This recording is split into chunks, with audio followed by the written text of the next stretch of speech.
Well, Zach Wheeler and the Phillies just didn't have it last night.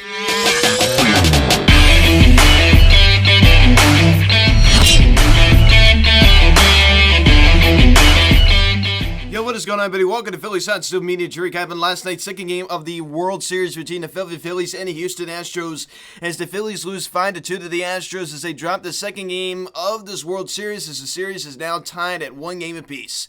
I guess before we get into this video, please subscribe if you haven't yet. Please turn on the notification bell. Please like this video, comment on this video, share this video, and let's get into this. Hey, I mean, at the end of the day, as frustrated as you could be about last night's loss, and certainly I'm frustrated about it, but we have to remember that the Phillies went to Houston and took 1 out of 2. They head back to the bank, a place that they are undefeated this entire postseason.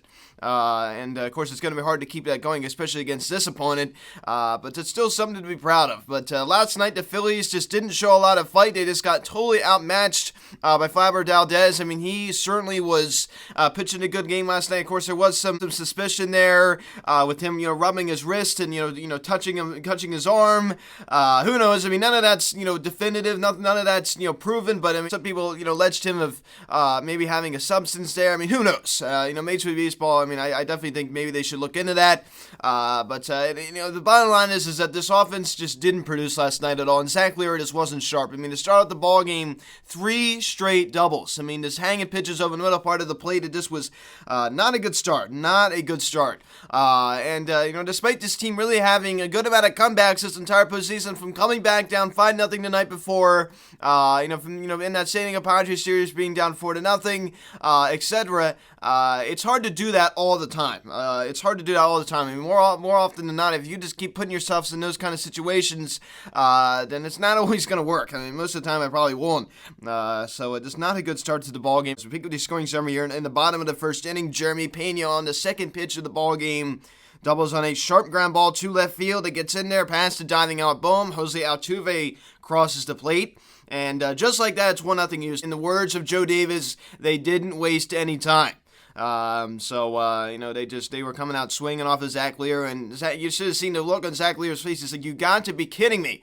I just can't believe this is happening.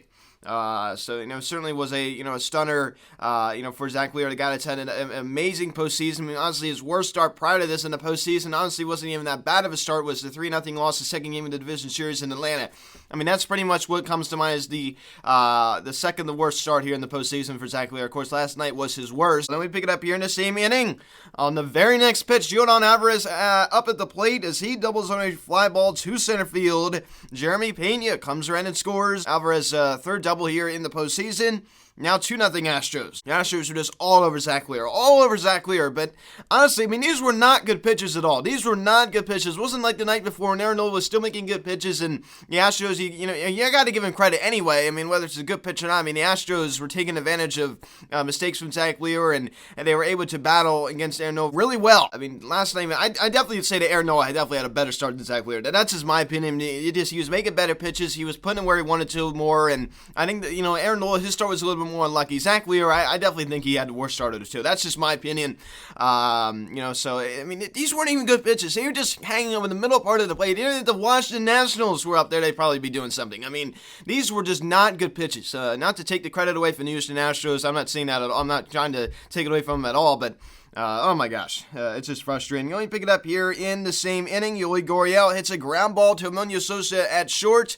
And the throw to first is low, and it's not dug out by Rhys Hoskins. And Jordan Alvarez comes around and scores, as of course he tagged up on a fly ball out to center field to third. A good throw would have had him. Matt Viewing couldn't get it done.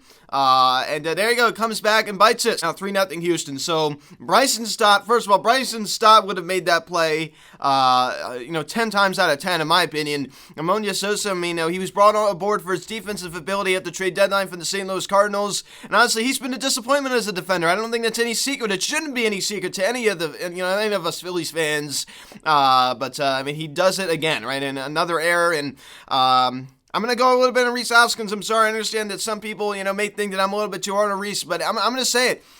A really good first baseman could dig that out, and he didn't do it. He should have been able to dig that out, and he didn't. So that I'm kind of annoyed about as well. Then we pick it up here in the bottom of the sixth inning. Alex Bregman adds on. Yes, he homers on a fly ball to left center field. A 2-run blast. Also scores Jordan Alvarez. His third home run here in the postseason, 5-0 Houston. So for the second straight night, the Phillies find themselves down 5-0. And honestly, I mean, last night was kind of going like the first night, right? I mean, we're getting absolutely mowed down by their starting pitcher, right? The first game was Justin Verlander, and here in the second game was Fabio Valdez. For whatever reason why, this last night I just had a feeling, I'm like, I don't see us coming back again. I mean, as I said, if you keep putting yourselves in these kind of positions of trailing in a ball game where you have to always, rely on, the comeback, you're not setting yourself up for, success. That's just my opinion. It's hard to keep coming back like that. You're putting yourself in a really bad position. So I'm down 5-0. I said it feels like a loss. That's just my opinion. I hate to give up on this team, and I understand that more often than not they prove me wrong, but I didn't think they'd do it last night. Sure enough, they did not do it.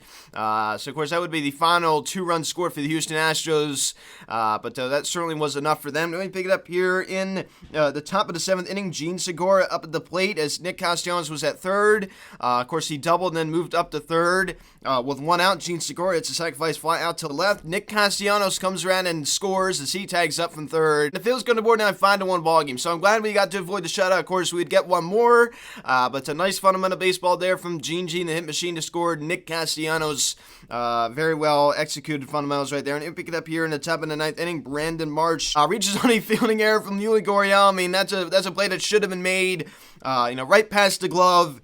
As Marsh was able to advance up to second, as Alec Boehm came around and scored on that one, and it's now a 5-2 ball game. So the Phillies get a little bit closer now, make it a 3-run ball game.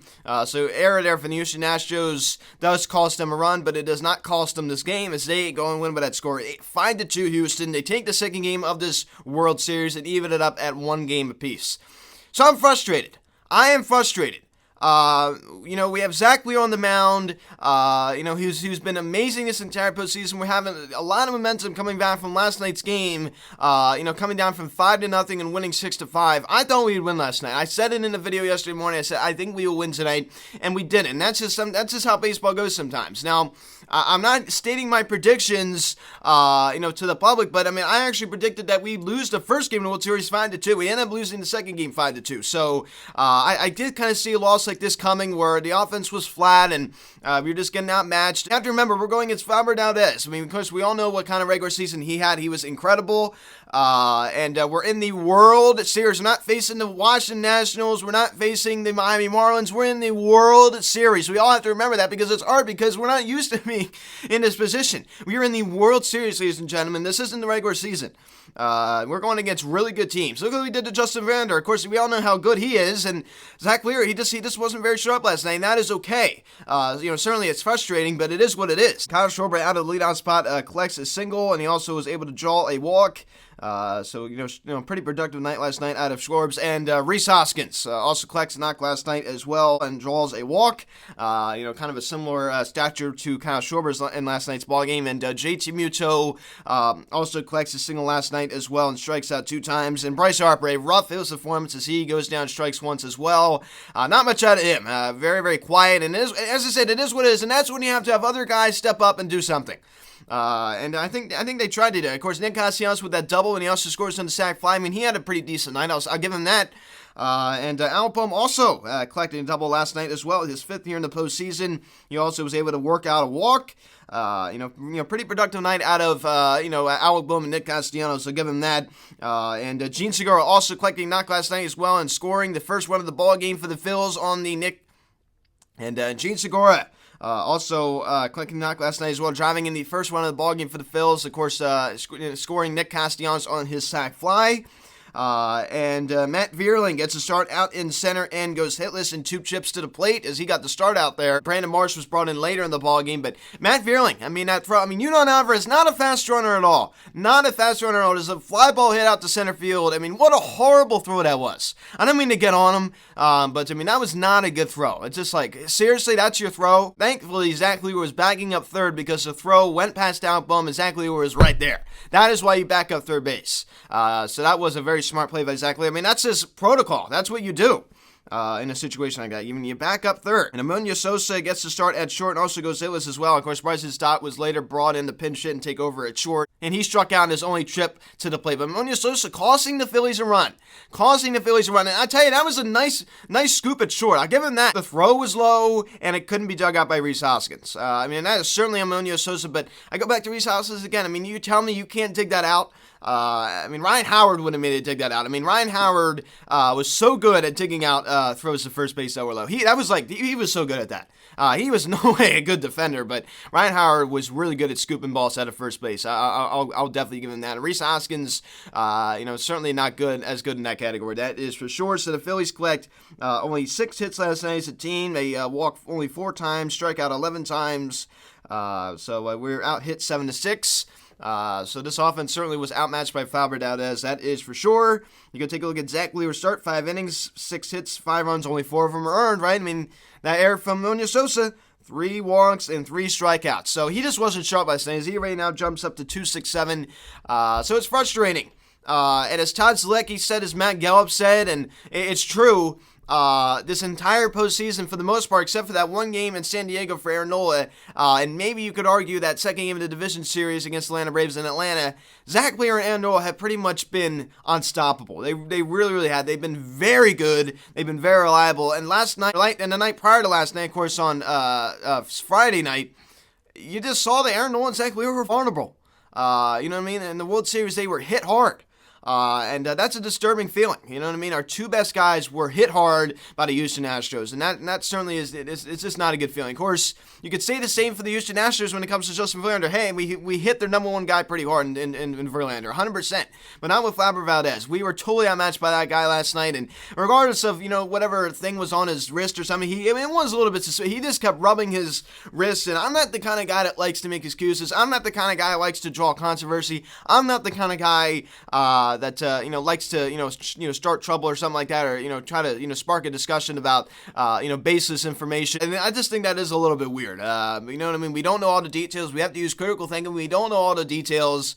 So I think it's unfair to make a judgment and make a statement about the whole situation when we don't know all the facts. I just don't think that's good for me to say. But certainly it is a bit odd. I will say that. I think we know enough to say it's a little bit odd. Wiping his hand on his shirt, like I never really see anybody do that. And apparently, I did see reported they didn't check him after the inning. Now I didn't see that. That is what a report said. I cannot confirm that, but that's what somebody said. Of course, Zach Wheeler does get smacked with a loss, deservingly so. I'm sorry, 1-2 now in the year. So he as I said, everything was just hanging over the middle part of the plate. You got to give the Astros credit. Good piece of hitting, yeah, but like these gifts. Just like high and breakable in the middle part of the plate. His fastball just thrown right down the middle part of the plate. Andrew Blatty, nice clean inning of relief last night in the bottom of the 6th. Very, very good job. And Connor Brogdon also comes in, pretty clean inning despite allowing 1 hit and also collecting a strikeout. And Brad Hand comes in there in the bottom of the 8th inning and pitches a 1-2-3 inning, striking out 1. So the bullpen, again, was not a problem. It got the job done in Game 1 to secure the 6-5 victory to hold the Astros scoreless after Aaron Nola start, and held the Astros scoreless after Zach Wheeler start. But unfortunately, the damage was done as the Phillies offense just couldn't get anything going. I'll have to remember what we did. What did we say going in? Win 1. If you can win 1 out of those 2 games in Houston, you are in a good position. And the Phillies did that. And they didn't win the game I thought they would win, and that's why I thought they'd win 2. Because after they won the first game, I thought not only the momentum, but the guy they had on the mound would carry them to 2 wins in Houston. But at the end of the day, no matter how they did it, they did win 1 in Houston out of 2. So that is certainly an accomplishment. And now we head back to the bank at places, as I said, undefeated this postseason, 3 games. It's a different environment there. We play differently. Lance McCullers Jr. on Monday night, of course, that is tomorrow night, 8:03, the first pitch. He doesn't have a win or loss this postseason. 2.45 ERA going against Noah Syndergaard, right? So I'm not going to be going very deep in this one. I don't really understand that. I let him go as deep as he can.